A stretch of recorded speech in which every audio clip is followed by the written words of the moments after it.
ನಮಸ್ಕಾರ. ಪ್ರಜಾರಾಜ್ಯ ಕನ್ನಡ ನ್ಯೂಸ್ಗೆ ಸ್ವಾಗತ. ಅಕ್ಟೋಬರ್ ತಿಂಗಳಲ್ಲಿ ಬೆಳಗಾವಿ ಜಿಲ್ಲಾ ಮಧ್ಯವರ್ತಿ ಸಹಕಾರಿ ಬ್ಯಾಂಕಿನ ಚುನಾವಣೆ ಆಗುವಂತ ಸಿದ್ಧತೆಯಾಗಿದೆ. ಆ ಹಿನ್ನೆಲೆಯಲ್ಲಿ ಇವತ್ತು ನಾನು ವಿನಂತಿಯನ್ನು ಮಾಡ್ತೇನೆ ಜಿಲ್ಲೆಯ ರೈತರಿಗೆ ಮತ್ತು PKPS ಸಂಘ ಸಂಸ್ಥೆಗಳಿಗೆ. ಯಾವ ಮುರುಗೋಡದ ಮಹಂತ ಸ್ವಾಮೀಜಿಯವರು ಸ್ಥಾಪನೆ ಮಾಡಿದಂಥ ಜಿಲ್ಲಾ ಮಧ್ಯವರ್ತಿ ಸಹಕಾರಿ ಬ್ಯಾಂಕ್ ಇವತ್ತು ಜಿಲ್ಲೆಯ ಸುಮಾರು 14 ಲಕ್ಷ ರೈತರಿಗೆ ಸುಮಾರು 3,500 ಕೋಟಿಯಷ್ಟು ಶೂನ್ಯ ಬಂಡವಾಳದ ಸಾಲವನ್ನು ವಿತರಣೆ ಮಾಡುವಂಥ ಒಂದು ದೊಡ್ಡ ಬ್ಯಾಂಕ್ ಇದೆ. ಕರ್ನಾಟಕ ರಾಜ್ಯದಲ್ಲಿ ಅತ್ಯಂತ ದೊಡ್ಡ ಬ್ಯಾಂಕು ಇದು. ಇತ್ತೀಚೆಗೆ ತನ್ನ ಸ್ವಂತ ಬಂಡವಾಳದಲ್ಲಿ ಅನೇಕ ಉದ್ಯಮಿಗಳಿಗೆ ಕೂಡ ಸಾಲ ಕೊಡುವಂಥದ್ದನ್ನು ಮಾಡಿದೆ. ಹೀಗಾಗಿ ಬಹಳಷ್ಟು ಜನ ಈ ಬ್ಯಾಂಕಿನ ನಿರ್ದೇಶಕರಾಗಲಿಕ್ಕೆ ಪ್ರಯತ್ನವನ್ನು ಮಾಡ್ತಾರೆ. ಆದರೆ ನಾನು ಪ್ರಾಥಮಿಕ ಕೃಷಿ ಪತ್ತಿನ ಸಹಕಾರಿ ಸಂಘದ ಯಾರು ನಿರ್ದೇಶಕರದವರಿಗೆ ಅವ್ರಿಗೆ ವಿನಂತಿಯನ್ನು ಮಾಡ್ತೇನೆ. ಇದು ರೈತರ ಬ್ಯಾಂಕು ಅನ್ನುವಂಥದ್ದನ್ನು ಗಮನದಲ್ಲಿಟ್ಟುಕೊಂಡು ಅಕ್ಟೋಬರ್ ನಾವು ಮತವನ್ನು ಚಲಾವಣೆ ಮಾಡಬೇಕಾಗಿದೆ. ರೈತ ಪರವಾದಂಥ ಕಳಕಳಿ ಇರುವಂಥವ್ರನ್ನ ಆಯ್ಕೆ ಮಾಡಿ ಕಳಿಸಬೇಕಾಗಿದೆ.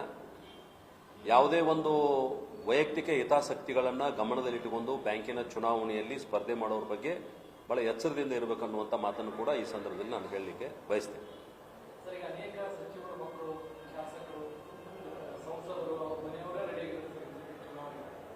ಅಲ್ಲ, ಎಲ್ಲರೂ ಚುನಾವಣೆಗೆ ಸ್ಪರ್ಧೆ ಮಾಡಕ್ಕೆ ಅರ್ಹದಾರ. ಅದು ಶಾಸಕರಿರ್ಬೋದು, ಶಾಸಕರ ಮಕ್ಕಳಿರ್ಬೋದು, ಮಂತ್ರಿಗಳಿರ್ಬೋದು, ಮಂತ್ರಿಗಳ ಮಕ್ಕಳಿರ್ಬೋದು, ಸಂಸದರಿರ್ಬೋದು, ಸಂಸದರ ಮಕ್ಕಳಿರ್ಬೋದು. ಆದರೆ ಜನ ಆಯ್ಕೆ ಮಾಡುವಂಥ ಸಂದರ್ಭದಲ್ಲಿ ಯಾರು ರೈತ ಪರವಾದಂಥ ಕಳಕಳಿ ಇದ್ದಾರೆ ಮತ್ತು ಬ್ಯಾಂಕಿನ ಹಿತದೃಷ್ಟಿಯಿಂದ ಕೆಲಸ ಮಾಡ್ತಾರೆ ಅನ್ನುವಂಥದ್ದನ್ನು ಗಮನದಲ್ಲಿಟ್ಟುಕೊಂಡು ನಾವು ಮತಗಳನ್ನು ಚಲಾವಣೆ ಮಾಡಿದರೆ ಭಾಳ ಬ್ಯಾಂಕಿನ ಹಿತದೃಷ್ಟಿಯಿಂದ ಒಳ್ಳೆಯದಾಗ್ತದೆ. ಅದನ್ನು ಮುಂದಿನ ದಿನಗಳಲ್ಲಿ ಜನ ಅರ್ಥ ಮಾಡ್ಕೋಬೇಕಂತೇಳಿ ನಾನು ವಿನಂತಿಯನ್ನು ಮಾಡ್ತೀನಿ.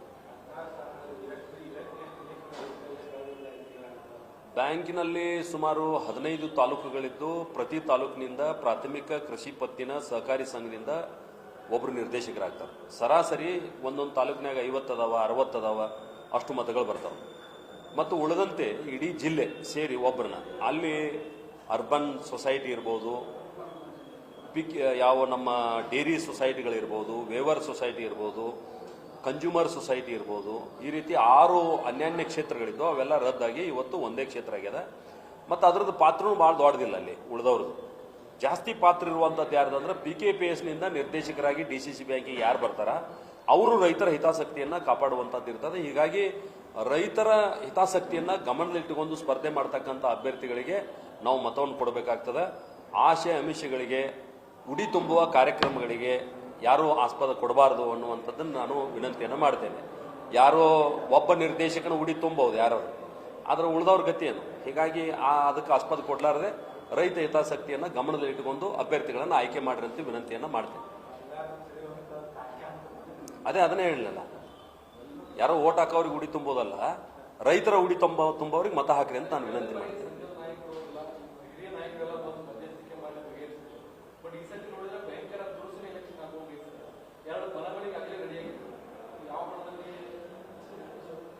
ಇಲ್ಲ, ಇದು ಬನ ಅನ್ನೋದಕ್ಕಿಂತ ಆಯಾ ತಾಲೂಕಿನಲ್ಲಿ ನಮ್ಮ ತಾಲೂಕಿನ ಹಿತಾಸಕ್ತಿಯನ್ನು ಯಾರು ಕಾಪಾಡ್ತಾರೆ ಅಂಥೇಳಿ ಜನ ಓಟ್ ಹಾಕುವಂಥದ್ದು. ಇತ್ತೀಚೆಗೆ ಈ ಚುನಾವಣೆಯಲ್ಲೂ ಕೂಡ ಹಣಬಲ, ತೋಳ್ಬಲ ಕೆಲಸ ಮಾಡ್ತಾ ಇರುವಂಥದ್ದು ಅತ್ಯಂತ ದುರ್ದೈವದ ಸಂಗತಿ ಅಂತ ನಾನು ಹೇಳಲಿಕ್ಕೆ ಬಯಸ್ತೇನೆ.